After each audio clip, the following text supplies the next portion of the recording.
शिवाय शिवकार्यार्थे कृत्वा शिवपदं लभेत्।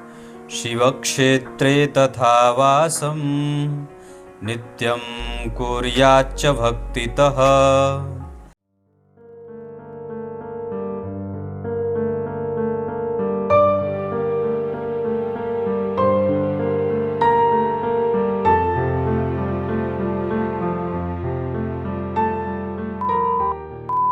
प्रिय दर्शकों नमस्कार, एक बार फिर से उपस्थित हूँ आप सबके सामने मंगलवार के कार्यक्रम में। आज आपसे चर्चा करने वाला हूँ, बहुत ही श्रेष्ठ विषय है। हमारी कुंडली में सूर्य का सभी भावों में फल कैसा होता है।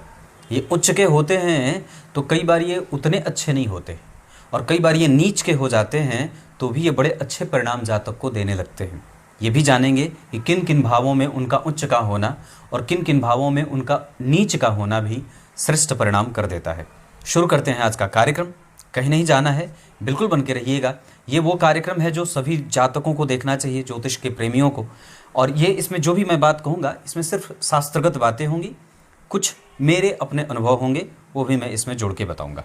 आइए, कार्यक्रम के आरंभ में मैंने जो श्लोक पढ़ा है वो शिव पुराण का है, जिसमें भगवान के मंदिर की सेवा के बारे में बात की गई है कि जो व्यक्ति प्रत्येक दिन अगर अपने आसपास के किसी शिवालय का मंदिर दर्शन करने के साथ साथ उस मंदिर को साफ सफाई, बाग बगीचा आदि उसका रख रखाव करता है और मंदिर धो देता है, मंदिर प्रांगण, मंदिर का गर्भगृह अगर धो देता है, तो वो एक न एक दिन शिवपद को प्राप्त कर जाता है। मतलब उसकी गति बड़ी ही श्रेष्ठ होती है। ये काम मैं भी करता हूँ, आप लोग भी किया करिए।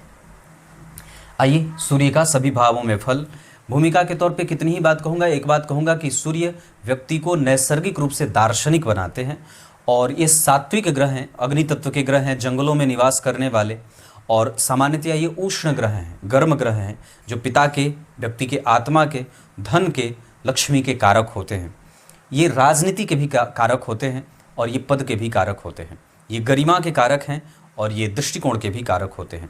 ये श्रेष्ठता के कारक होते हैं, और वैचारिक धरातल पर व्यक्ति को विशुद्ध बुद्धिमान बनाने के भी कारक होते हैं।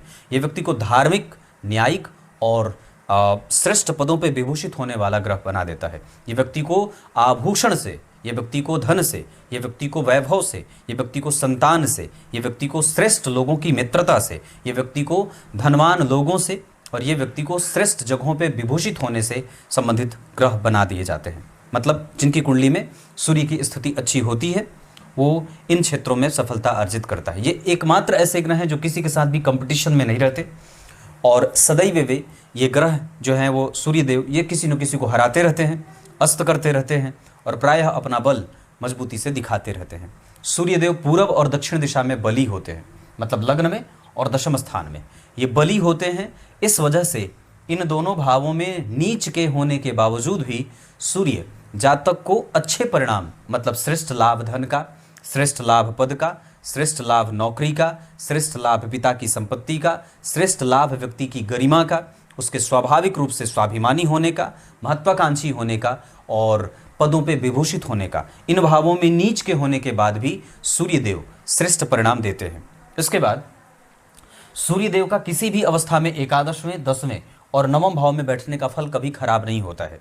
एक तरफा ये ग्रह ऐसे हैं सूर्यदेव जो नवम, दशम और एकादशवें भाव में नीच के होने के बाद भी अच्छे परिणाम देते हैं। लेकिन अगर दशम स्थान में नीच के हैं तो वो सामान्यतः थोड़े कम नुकसान करेंगे, लेकिन एकादशवें और नवम भाव में अगर नीच के हैं तो उनका नुकसान जातक के जीवन पे देखना मिल सकता है। कहने का अर्थ है कि दशम स्थान में नीच के सूर्य अगर 100% परिणाम कर रहे हैं नीच के सूर्य होने के बाद भी, तो एकादशवें भाव में अगर नीच के होंगे तो उनका परिणाम घट जाएगा। मतलब एकादशवें भाव में और दशम स्थान में सूर्य दशम स्थान में नीच होने के बाद भी अच्छे परिणाम करेंगे। आपके पद प्रतिष्ठा के लिए, सामाजिक उन्नति के लिए, धन लाभ के लिए, पिता के साथ संबंधों के लिए, आपके स्वास्थ्य के लिए, आपके सुख के लिए, आपके सामाजिक उत्थान के लिए, आपकी महत्वाकांक्षा में उनके सहयोग की प्राप्ति के लिए, इन सभी चीज़ों में सूर्य का दशम स्थान में बैठना अच्छा माना जाता है। सेम सारी कंडीशन जन्म कुंडली के लग्न में भी अगर नीच के भी सूर्य बैठे हैं तो खराब नहीं होंगे। ये क्यों? क्योंकि वो पूरब दिशा है और ग्रह अपने आप को दिशा से बलवान बना लेता है। ये तो 2 से 5 भावों की बात रही, नवम, दशम और एकादशवें के साथ लग्न की बात की थी मैंने। अब बात करते हैं कि किन भावों में सूर्य बहुत ही कमजोर परिणाम देते हुए देखे जाते हैं। बहुत ही कमजोर परिणाम जन्म कुंडली में 12वें भाव में सूर्य को देते देखा जाता है, चाहे वो उच्च के ही हों, चाहे वो नीच के हों, चाहे वो मित्र के साथ मित्र की राशि में बैठे हों, चाहे किसी भी अवस्था में बैठे हों। 12वें भाव के सूर्य, यहाँ मैं लिखना भूल गया था, पर 12वें भाव के सूर्य निश्चित रूप से 12वें भाव में किसी भी जातक के नेत्रों को, उसके देखने की शक्ति को, उसके आत्मविश्वास को, उसकी मैत्री को, उसके अच्छे लोगों के साथ मैत्री को, उसकी सामाजिक पद और प्रतिष्ठा और उसकी गरिमा को मेंटेन करने में कमजोरी देते हैं। दूसरे नंबर पे सूर्य देव अष्टम स्थान में बड़े परेशान करते हुए जातक को देखे जाते हैं। ये पिता के साथ संबंधों को, पिता के सुख को, पिता के चरित्र को, पिता के व्यवहार को कलुषित, कठोर, चिंताग्रस्त या परेशान करने वाले बना देते हैं। मतलब कि सूर्य अगर 12वें भाव में उच्च के होके बैठे हैं तो उतने अच्छे परिणाम नहीं देंगे जितने यहाँ नीच के होकर के दे सकते हैं। संभवतया यहाँ पे इनका परिणाम ज़्यादा अच्छा देखने को मिलता है। यहाँ का उच्च का होना और यहाँ का नीच का होना लगभग कई बार सेम परिणाम देने लगते हैं। हालांकि कुछ बातें यहाँ पे गौण भी हो जाती हैं, लेकिन फिर भी जो भाव है उसके आधार पर ग्रह सबसे ज़्यादा प्रभावित होता है। ये बात आपको हमेशा याद रखनी चाहिए कि कोई भी ग्रह सबसे पहले भाव से प्रभावित होता है, क्योंकि ये आकाश मंडल का क्षेत्र है। और ये मतलब जैसे कि अगर ये पूरब दिशा है या फिर पूरे ब्रह्मांड को आपने 12 भागों में बांट दिया तो ये मृत्यु का क्षेत्र है, ये नीचे का स्थान है ना। तो नीचे के स्थान से व्यक्ति अगर बैठेगा तो नीचे में आप बैठेंगे तो कितना दूर देखेंगे, बहुत दृष्टि आपकी बाधित हो जाएगी। उसी तरीके से कोई भी ग्रह सबसे पहले अपने भाव से प्रभावित होता है। कोई भी ग्रह, सारे ग्रह, सूर्य को अष्टम का दोष नहीं लगता, चंद्रमा को अष्टम का दोष नहीं लगता, सूर्य को 12वें का 6वें का दोष नहीं लगता, पर होते जरूर प्रभावित हैं। जातकों की कुंडली पे ऐसा घटते देखा जाता है। इतनी सारी चीज़ें मैंने यहाँ पे बताई। सूर्य जिस व्यक्ति की कुंडली में बहुत अच्छे बैठे हैं उस व्यक्ति को गरिमामयी बना देते हैं और वो कभी भी अपने सिद्धांतों के साथ समझौता नहीं करना चाहता है। ये नौकरी देते हैं, पदवान, पद से, प्रतिष्ठा से, श्रेष्ठता से, गंभीरता से और गतिमान बना देते हैं। ये व्यक्ति बहुत ही ज़्यादा स्थिर मानसिकता का होता है। ये स्थिर राशि के स्वामी होते हैं। सूर्यदेव सिंह राशि के अधिपति होते हैं, मेष राशि में उच्च के होते हैं और क्रमशः ये इनके परम मित्र गुरु, सूर्य और मंगल होते हैं। तो ये तीनों जो ग्रह होते हैं वो कम से कम अच्छे परिणाम करते हैं केंद्र में या नवम या पंचम में। ठीक उसी तरीके से अगर सूर्यदेव तीसरे और दूसरे भाव में बैठेंगे तो वहाँ पे कुछ अलग तरीके का परिणाम होगा। अब मैं आपको लेके आता हूँ मूल विषय पे, जहाँ सबसे पहले चर्चा होगी कि सूर्य लग्न में बैठ करके कैसा परिणाम करते हैं। याद रखिएगा, चाहे मैंने नीच वाली बात बता दी है, अब उसको दोबारा रिपीट नहीं करूँगा, नहीं तो बेवजह कार्यक्रम बड़ा हो जाएगा। तो मैं क्या बोल रहा था कि अगर जन्म कुंडली के लग्न में किसी भी राशि में सूर्यदेव बैठे हैं तो ये व्यक्ति को चिंतित बनाते हैं। उसके जीवन में संतान की चिंता, उसके जीवन में पति पत्नी के बीच संबंधों की चिंता, उसके मित्रों से चिंता, घर परिवार की चिंता, कुटुंबजनों की चिंता, संतान से परेशानी, उसके दांतों में परेशानी, पेट में, माथे का दर्द, माथे पे बाल कम हो, बाल झड़ने की शिकायत, नेत्र की ज्योति कमज़ोर हो जाती है, हड्डियों का रोग हो जाता है, पाचन तंत्र परेशान करता है, संतति में दिक्कत होती है। यहाँ सूर्य लग्न में बैठ करके इन सभी चीज़ों को निगेटिवली प्रभावित करते हैं। पर अच्छाई क्या होती है? अच्छाई उसका दर्शन, अच्छाई उसकी वास्तविकता, अच्छाई उसका दृष्टिकोण, अच्छाई उसके अंदर की सात्विकता, ये सब उसके अंदर अच्छाई से गुण भरे जाते हैं। उसके बाद वो पकड़ करके रखने वाला होता है, साहसी होता है, जुझारू होता है और मध्यम रंग का होता है। मतलब वो बहुत ज़्यादा किसी पे हावी नहीं है, थोड़ा बैलेंस भी कर रहा है और बहुत ज़्यादा किसी से नुकसान में भी नहीं है। लग्न में सूर्य व्यक्ति को चिंतन करने वाला बनाते हैं। लग्न में सूर्य व्यक्ति को आशावादी प्रवृत्ति देने वाला बना देते हैं। लग्न में सूर्य व्यक्ति को राजा बनाते हैं। लग्न में सूर्य व्यक्ति को वैयक्तिक रूप से कभी भी व्यक्ति सोचता नहीं है, वो सामाजिक स्तर पे उतर करके व्यक्ति अपने समस्त जो है वो बिंदुओं पे विचार करने वाला होता है।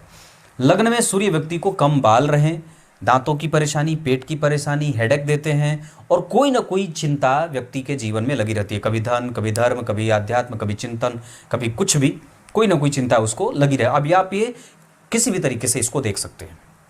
ये बात मैंने कही कि लग्न में सूर्य इस तरीके की परेशानी देते हैं। अब बात करेंगे कि जन्म कुंडली के दूसरे भाव में सूर्य अगर बैठेंगे तो क्या देंगे। नेत्र से परेशानी देते हैं। अगर वहीं शुक्र बैठ जाएंगे और शुक्र अगर अस्त होंगे तो नेत्र परेशान होगा। गले से संबंधित बीमारियां देते हैं। शुगर पेशेंट व्यक्ति को बना देते हैं। पैतृक संपत्ति को लेकर के थोड़ा बहुत विवाद होता है। बच्चों के साथ संबंध कई बार कमजोर होते हैं। इसके साथ साथ आपका दिमाग सदैव धन की चिंता से ग्रसित रहता है। धन जो है वो कई बार व्यक्ति बहुत सही जगह पे खर्च तो करता है, पर कई बार कठोरता से मेहनत करने के बाद उसको धन प्राप्त होती है। इसके साथ साथ अगर जन्म कुंडली के दूसरे भाव में सूर्य होते हैं तो यहाँ व्यक्ति को मानसिक रोगी भी कई बार बना देते हैं। वो मनोरोगी, मन से विकल और चिंतित और व्यथित होने वाला भी कई बार बना देते हैं। द्वितीय भाव के सूर्य व्यक्ति को आए दिन कोई न कोई स्वास्थ्य से परेशानी भी देते रहते हैं। वहीं जन्म कुंडली के तीसरे भाव के सूर्य व्यक्ति को जुझारू, राजनीति करने वाला, दार्शनिक दृष्टिकोण, राजनीति करने के साथ साथ दृष्टिकोण जो होता है वो सभी को साथ लेकर के चलने वाला, बड़े छोटे भाई बहनों से मतभेद होने वाला, खास करके छोटे भाइयों से।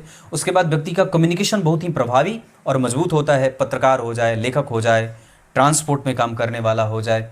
और जन्म कुंडली के तीसरे भाव के सूर्य व्यक्ति को बहुत ही ज़्यादा मेहनतकश इंसान बना देते हैं। वहाँ कभी भी व्यक्ति हारता नहीं है और कभी भी उसकी आशावादी प्रवृत्ति थकती नहीं है। वहीं जन्म कुंडली के चौथे भाव के सूर्य यहाँ नीच के हो जाते हैं तो खराब हो जाते हैं, उच्च के हो जाते हैं तो भी खराब हो जाते हैं। यहाँ व्यक्ति को आप जब उसके घर में देखेंगे तो बाहर से आपको सब कुछ अच्छा लगेगा, पर जैसे जैसे उसके घर के करीब, उसके निकट जाएंगे तो वो उतना ही विकल, परेशान, चिंतित और अनिद्रा से ग्रसित बीमार व्यक्ति दिखता है। जन्म कुंडली के चौथे भाव में सूर्य व्यक्ति को नौकरी तो दे देते हैं, संघर्षरत रहने वाला इंसान बना देते हैं और अपने पद और प्रतिष्ठा को अनुकूल बनाने के लिए व्यक्ति सदैव चिंताओं से घिरा रहता है। जन्म कुंडली के चौथे भाव में पत्नी के साथ, बच्चों के साथ, माता के साथ, पिता के साथ, माता पिता के बीच में मतभेद और उनमें प्रायः संघर्ष की स्थितियां देखने को मिलती हैं।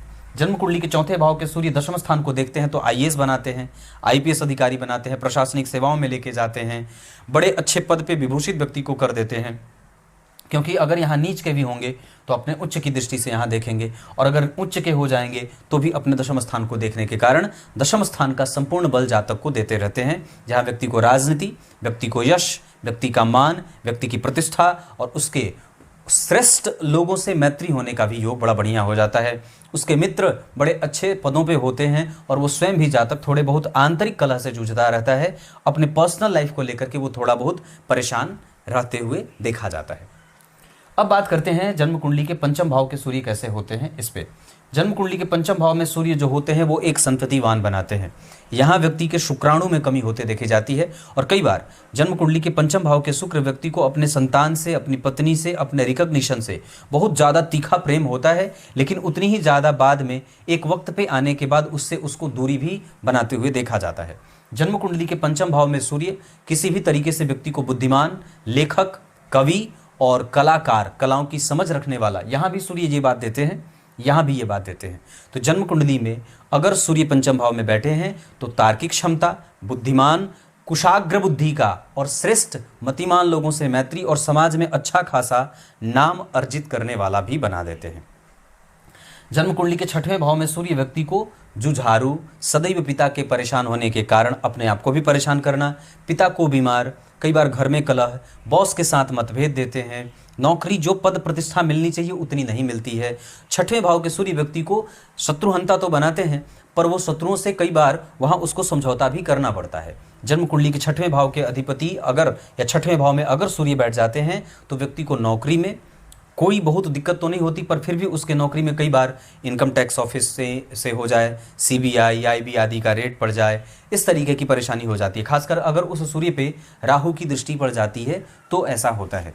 वहीं सूर्य जब छठे भाव के हो जाते हैं तो व्यक्ति को नेत्रों से, पेट से, कमर से, हड्डियों से, दांतों से और कई बार नेत्र की ज्योति से परेशान करने वाले, माथे पे बाल कम हो जाता है, कई बार शारीरिक श्रम बहुत ज़्यादा व्यक्ति को करना भी पड़ता है।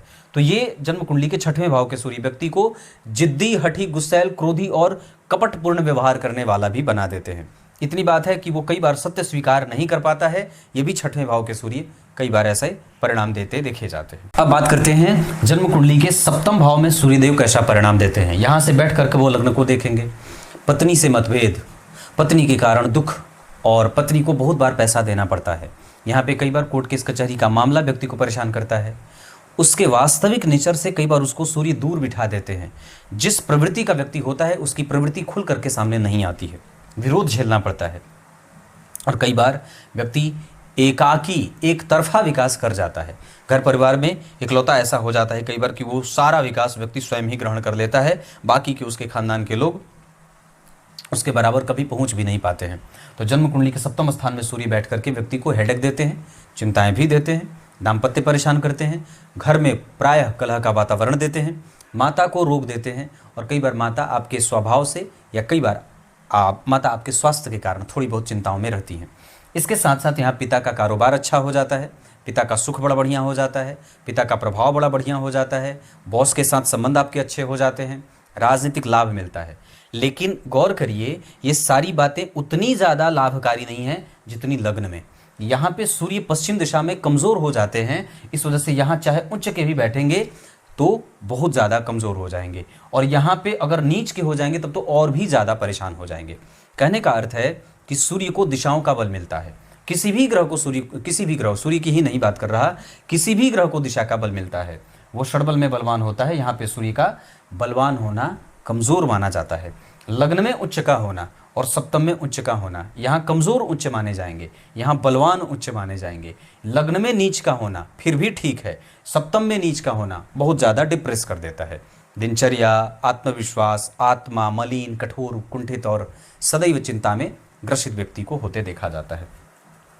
अष्टम भाव के सूर्य व्यक्ति को पिता से, पिता के सुख से, घर परिवार से, राजनीति से, नौकरी से, पद प्रतिष्ठा से, स्वास्थ्य से, आयु से, इन सभी मामलों में परेशानी देते हैं। अष्टम भाव के सूर्य व्यक्ति को वो चिरंतन दार्शनिक नहीं बनने देते, उसका दृष्टिकोण बड़ा ही कमज़ोर होता है और उसकी बातें कई बार लोगों को समझ में नहीं आती हैं। उसको अपने जन्म स्थान से दूर विवाह के बाद जाना पड़ता है, उसको अपने जन्म स्थान से दूर निवास करना पड़ता है, और कई बार उसको अपने स्वास्थ्य को लेकर के, पेट के पाचन तंत्र को लेकर के, गुप्त इंद्रियों को लेकर के, गुप्त स्थान को लेकर के, नाभि के नीचे के क्षेत्र, लिंग मूल तक के क्षेत्र को परेशान होते देखा जाता है। अष्टम भाव के सूर्य व्यक्ति को मोक्ष देने में भी कई बार परेशानी करते हैं। अगर वो नीच के हो जाएं तब तो और खराब हो जाता है। नवम, दशम और एकादशवें के सूर्य तीनों भावों में अच्छे परिणाम करते हैं, इसमें कोई संशय नहीं है। नवम भाव में राजनीति, सुख पिता का, धर्म का, आध्यात्म का, चिंतन का, मंत्र का, परोपकार का, सद्भावना का और श्रेष्ठता का परिणाम मिलता है।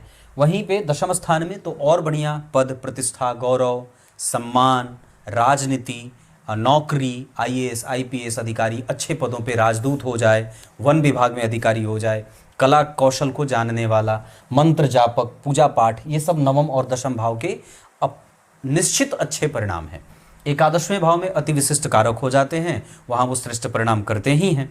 12वें भाव में सूर्य खराब होते हैं, वहाँ व्यक्ति को पत्नी से मतभेद, समाज से मतभेद, लोगों से मतभेद, राजनीतिक दलों से मतभेद, आपके सिद्धांतों में प्रायः टकराव होते रहता है। आप स्वयं से भी कई बार लड़ते भिड़ते रहते हैं। इनको ठीक करने का एकमात्र उपाय, सूर्य को ठीक करने के आपको बहुत सारे उपाय बताए गए हैं, पर एकमात्र उपाय है, आप अपने आप को पद्धति में रख लीजिए। समय पे सोइए और समय पे जागिए, मांसाहार बंद कर दीजिए, बड़े जनों का आदर करिए, जितना ज़्यादा हो सके गरिमा से युक्त अपने आप को बना करके रखिए, सबको सुनने और सबको समझने की कोशिश करिए, अपने आप को जिद्दी मत बनाइए और किसी को अपनी सफाई मत दीजिए। दूसरा, वहाँ पे कई बार आप अपने बड़ों का अनादर भी करने लगते हैं, कई बार अपने गुरु को भी ज्ञान देने लगते हैं और कई बार बेबाकी से वाचाल हो जाते हैं, बहुत ज़्यादा बोलने वाले और बहुत ज़्यादा एक्सप्लेनेशन करने वाले मत होइए। इतनी सारी चीज़ों को अगर ठीक कर लेते हैं तो फिर आपके सूर्य ठीक हो जाएंगे। सूर्य को अर्घ देना प्रत्येक सनातनी का कर्तव्य होता है। सूर्य को अर्घ दीजिए, गाय की सेवा करिए, गुरु ग्रंथ का मंत्र का जप करिए, इतने से सूर्य ठीक हो जाते हैं। तब तक के लिए बहुत बहुत नमस्कार।